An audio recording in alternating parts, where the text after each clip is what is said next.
ಸ್ನೇಹಿತರೆ, ಇವತ್ತು ಬಹುಶಃ ಇಡೀ ರಾಜ್ಯ ಅಲ್ಲದೆ ಇವತ್ತು ಇಡೀ ದೇಶಕ್ಕೆ ಇತ್ತೀಚೆಗೆ ಏನು ಹುಬ್ಬಳ್ಳಿಯಲ್ಲಿ ಒಬ್ಬ ಮಾನ್ಯ ಅನ್ನುವಂಥ ಪಾಪ ಒಂದು ಹೆಣ್ಣು ಮಗಳ ಮೇಲೆ ಒಬ್ಬ ದಲಿತ ಹುಡುಗನನ್ನ ಮದುವೆ ಆಗಿದ್ದಾನೆ ಅನ್ನುವ ಕಾರಣಕ್ಕೆ ಸ್ವತಃ ತನಗೆ ಜನ್ಮ ನೀಡಿದಂಥ ತಂದೆಯೇ ಅದು ಸುಮಾರು ಏಳು ತಿಂಗಳುಗಳ ಗರ್ಭಿಣಿ ಪ್ರೆಗ್ನೆಂಟ್ ಆಗಿರ್ತಕ್ಕಂಥ ಅಮಾಯಕ ಹೆಣ್ಣು ಮಗಳನ್ನ ಪ್ರಾಣಿಯನ್ನ ಕೊಚ್ಚುವ ಹಾಗೆ ಕೊಚ್ಚಿ ಬೀದಿ ಹೆಣವಾಗಿಸಿದ್ದಾನೆ.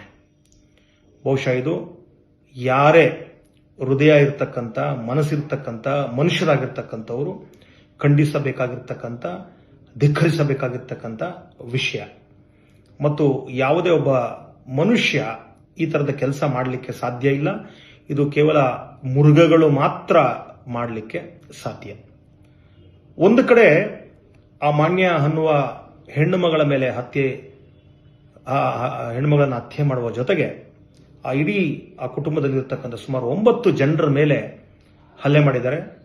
ಅದರಲ್ಲಿ ಆ ಮಾನ್ಯಳ ಗಂಡ ಏನೋ ವಿವೇಕಾನಂದ ಅಂತ ಹುಡುಗ ಇದ್ದಾನೆ, ಅವರ ತಾಯಿಗೂ ಕೂಡ ಒಂದಿಷ್ಟು ಗಂಭೀರವಾದಂಥ ಗಾಯಗಳಾಗಿದ್ದಾವೆ. ಇನ್ನು ಉಳಿದವ್ರಿಗೆಲ್ಲ ಸಣ್ಣ ಪುಟ್ಟ ಗಾಯಗಳಾಗಿದ್ದಾವೆ. ಬಹುಶಃ ಸ್ವಲ್ಪ ಏನಾದರೂ ತಡ ಆಗಿದ್ರೆ ಇನ್ನೂ 2-3 ಹೆಣಗಳು ಬೀಳ್ತಿದ್ವೇನೋ ಗೊತ್ತಿಲ್ಲ.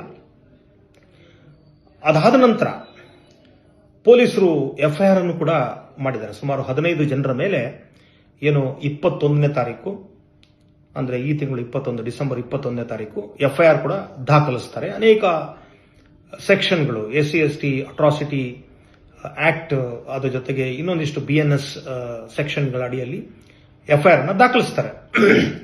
ಅದರ ಜೊತೆಗೆ ಕೆಲವರನ್ನು ಕೂಡ ಬಂಧಿಸ್ತಾರೆ. ಇನ್ನೊಂದಿಷ್ಟು ಜನರನ್ನು ಬಂಧಿಸಬೇಕಾಗಿದೆ. ಪೊಲೀಸರು ತಮ್ಮ ಕೆಲಸ ಮಾಡಿದ್ದಾರೆ, ಇದ್ರ ಬಗ್ಗೆ ನಮ್ದೇನು ತಕರಾರಿಲ್ಲ.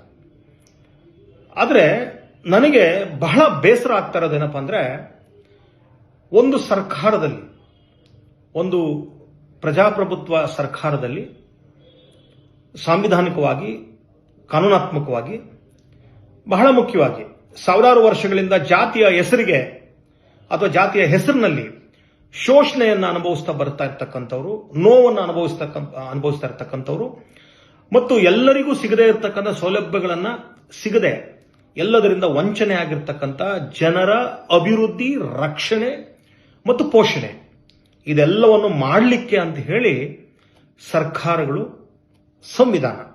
ಸಂವಿಧಾನ ಮತ್ತು ಸರ್ಕಾರ ಎರಡೂ ಕೂಡ ಸೃಷ್ಟಿ ಮಾಡಿರ್ತಕ್ಕಂಥದ್ದೇ ನಮ್ಮ ಸಮಾಜ ಕಲ್ಯಾಣ ಇಲಾಖೆ ಹಾಗೂ SC/ST ನಿಗಮ ಅಥವಾ ನಮ್ಮ SC/ST ಆಯೋಗಗಳಿದಾವಲ್ಲ, ಬಹಳ ಮುಖ್ಯವಾಗಿ ಆಯೋಗ ಇದೆಯಲ್ಲ, ಇದನ್ನೆಲ್ಲ ರಕ್ಷಣೆ ಮಾಡುವ ಸಲುವಾಗಿ, ಅಂದ್ರೆ ಈ ಸಮುದಾಯಗಳ ರಕ್ಷಣೆ ಸಲುವಾಗಿ ಅದನ್ನ ಸ್ಥಾಪನೆ ಮಾಡಿರ್ತಕ್ಕಂಥದ್ದು. ಈ ಎರಡು, ಅದರ ಜೊತೆಗೆ DCRE directorate of civil rights enforcement, ಏನು ನಾಗರಿಕ ಹಕ್ಕುಗಳ ಜಾರಿ ನಿರ್ದೇಶನ, ಇವ್ರ ಜವಾಬ್ದಾರಿ. ಮತ್ತೆ ಈ ಸಮುದಾಯಗಳ ರಕ್ಷಣೆಗಾಗಿ ಪ್ರತ್ಯೇಕವಾಗಿ ರೂಪುಗೊಂಡಿರ್ತಕ್ಕಂಥ ಇಲಾಖೆಗಳು, ಸಂಸ್ಥೆಗಳು. ಆದರೆ ದುರಂತ ಏನಪ್ಪಾ ಅಂತ ಹೇಳಿದ್ರೆ, ಅಲ್ಲಿ ಜಾತಿಯ ಕಾರಣಕ್ಕೆ ಒಂದು ಹೆಣ್ಣು ಮಗಳು ಹೆಣವಾಗಿ ಬಿದ್ದಿದ್ದಾಳೆ. ನಮ್ಮ ರಾಜ್ಯದಲ್ಲಿ ದಲಿತ ರಾಮಯ್ಯ ಅನ್ನುವಂತ ದಲಿತ ಮುಖ್ಯಮಂತ್ರಿ ಕೂಡ ನಮ್ಮನ್ನ ಆಳ್ತಾ ಇದ್ದಾರೆ. ದಲಿತರ 70-80% ಓಟನ್ನು ತಗೊಂಡು ರಾಜ್ಯ ಸರ್ಕಾರ ಮಾಡಿದ್ದಾರೆ. ನಾವು ದಲಿತರಿಗಾಗೇ ಇರುವಂತ ಸರ್ಕಾರ ಅಂತ ಹೇಳ್ಕೊತಾ ಇದ್ದಾರೆ. ಆದರೆ ಇವರ ಓಟಿನ ಗೀಳಿಗೆ ಅಲ್ಲಿ ಹೋದ್ರೆ ಎಲ್ಲಿ ಆ ಕೊಲೆಗಡುಕನ ಅವನೊಂದು ಸಮುದಾಯಕ್ಕೆ ಸೇರಿರ್ತಕ್ಕಂಥ, ನಾವು ಜಾತಿಯನ್ನ ಅಥವಾ ಅವನ ಸಮುದಾಯವನ್ನ ನಿಲ್ಲಿಸೋದಲ್ಲ, ಅಲ್ಲಿ ಎಲ್ಲಿ ಹೋದ್ರೆ ಆ ಸಮುದಾಯದವರು ತನಗೆ ಓಟ್ ಹಾಕಲ್ವೋ ಅನ್ನುವ ಓಟಿನ ದುರಾಸೆಗೆ ನೋಡಿ ಇವತ್ತಿನವರೆಗೂ ಕೂಡ ಅಂತಹ ಘೋರ ಘಟನೆ ನಡೆದಿದೆ.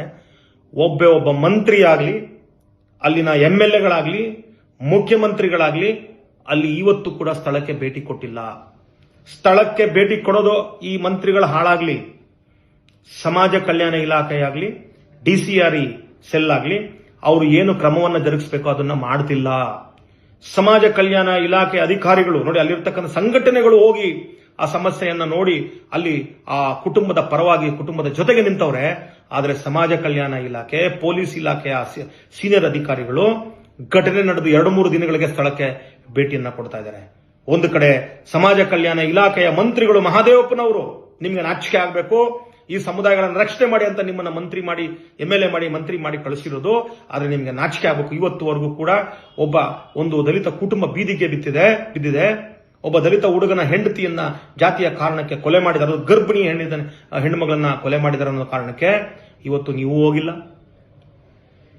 ಮಹಿಳಾ ಮತ್ತು ಮಕ್ಕಳ ಕಲ್ಯಾಣ ಇಲಾಖೆ ಸಚಿವರುಗಳು ಹೋಗಿಲ್ಲ. ಅವನು ಹೆಣ್ಣುಮಗಳಲ್ರಿ, ಗರ್ಭಿಣಿ, ಹೊಟ್ಟೆಯಲ್ಲಿ ಸಣ್ಣ 7 ತಿಂಗಳ ಮಗುವನ್ನ ಇಟ್ಕೊಂಡು ಸತ್ತೋಗಿರ್ತಕ್ಕಂಥ ಮಹಿಳೆ ನಿಮ್ ಕಣಕ್ಕೆ ಕಾಣಲ್ವೇನ್ರಿ? ಮಹಿಳಾ ಮತ್ತು ಮಕ್ಕಳ ಕಲ್ಯಾಣ ಅಭಿವೃದ್ಧಿ ಇಲಾಖೆ ಸಚಿವರು ಎಲ್ಲೋ ಕಳ್ಳೆಕಾಯಿ ತಿನ್ಕೊಂಡು ಕೂತಿದ್ರಿ. ಮಾನ ಮರ್ಯಾದಿಲ್ವೇನ್ರಿ ನಿಮಗೆ?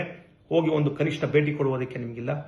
ಹಾಗೆ SC/ST ಆಯೋಗ ಇದೆಯಲ್ಲ, ನೀವೇನು ಕಳ್ಳೆಪುಡಿ ತಿನ್ಕೊಂಡು ಕೂತಿರೋದಲ್ಲಿ, ಗೂಟದ ಕಾರು ಹಾಕೊಂಡು ತಿರುಗಾಡ್ಕೊಂಡು AC ರೂಮಲ್ಲಿ ಕೂತ್ಕೊಂಡು SCP TSP ಹಣನ ಲೂಟಿ ಮಾಡಿಕೊಂಡು ತಿನ್ನೋದಕ್ಕೆ ನೀವು ಇರೋದಿಲ್ಲದೆ.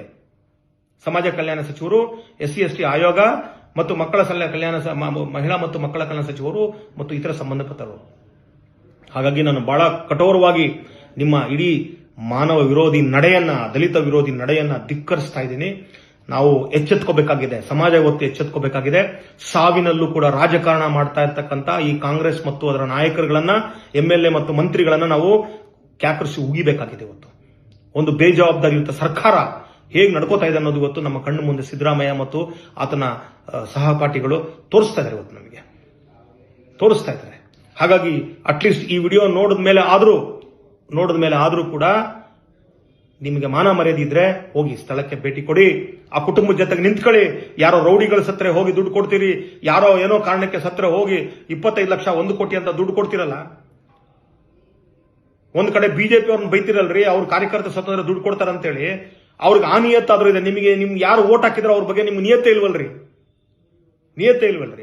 ಅವ್ರ ರೌಡಿಗಳು ಸತ್ರು ಹೋಗಿ ದುಡ್ಡು ಕೊಡ್ತಾರೆ. ನೀವು ಒಬ್ಬ ಅಮಾಯಕರ ಸತ್ರು ಹೋಗಿ ಅವ್ರು ದುಡ್ಡು ಕೊಟ್ಟು ಅವ್ರ ಜೊತೆ ನಿಂತ್ಕೊಳ್ಬೇಕು ಅನ್ನೋಂಥ ಕಾಮನ್ ಸೆನ್ಸ್ ಇಲ್ವೇನ್ರಿ ನಿಮಗೆ? ಕಾಮನ್ ಸೆನ್ಸ್ ಇಲ್ವಾ ನಿಮಗೆ? ಎಲ್ಲ ರಾಜಕೀಯ ಪಕ್ಷಗಳು ದಲಿತರ ವೋಟ್ ಬ್ಯಾಂಕ್ಗೋಸ್ಕರ ವೋಟ್ ಎಲ್ಲೂ ಹೋಗ್ಬಿಡ್ತದ ಬೇರೆ ಜಾತಿಯವ್ರದ್ದು ಅಂತ ಹೇಳಿ ಇವ್ರಿಗೆ ದೌರ್ಜನ್ಯ ನಡೆದ್ರು ಬಾಯತ್ತಲ್ಲ, ಮಾತಾಡಲ್ಲ. ಇನ್ನೇನ್ರಿ ಮಾಡ್ತೀರಿ ನೀವು? ಬಹಿಷ್ಕಾರ, ಸಾಮಾಜಿಕ ಬಹಿಷ್ಕಾರ, ಏನೋ ವಿರುದ್ಧವಾದಂತ ಕಾಯ್ದೆ ತರ್ತೀನಿ ಅಂತ ಭಾಷಣ ಹೊಡಿತಿರ್ರಿ. ಇದು ಬಹಿಷ್ಕಾರ ಅಲ್ರಿ, ಕೊಲೆ ನಡೆದಿದೆ ಅಲ್ರಿ. ಏನ್ರಿ ಮಾಡ್ತಿದ್ದೀರಿ ನೀವು? ಏನ್ ಮಾಡ್ತಾ ಇದ್ದೀರಿ? ಸ್ಥಳೀಯ MLAಗಳು ಎಲ್ಲ ಹೋಗಿ 2-3 ದಿನ ಆದ ಮೇಲೆ ಎಲ್ಲ ಸಂಘಟನೆಗಳು ಉಗುದಿಕ್ಕೆ ಕ್ಯಾಕರಿಸಿ ಉಪ್ಪು ಹಾಕಿದಕ್ಕೆ ಈಗ ಬರ್ತಾ ಇದ್ರಲ್ರಿ. ಮಾನ ಮರ್ಯಾದಿಲ್ವೇನ್ರಿ ನಿಮಗೆ?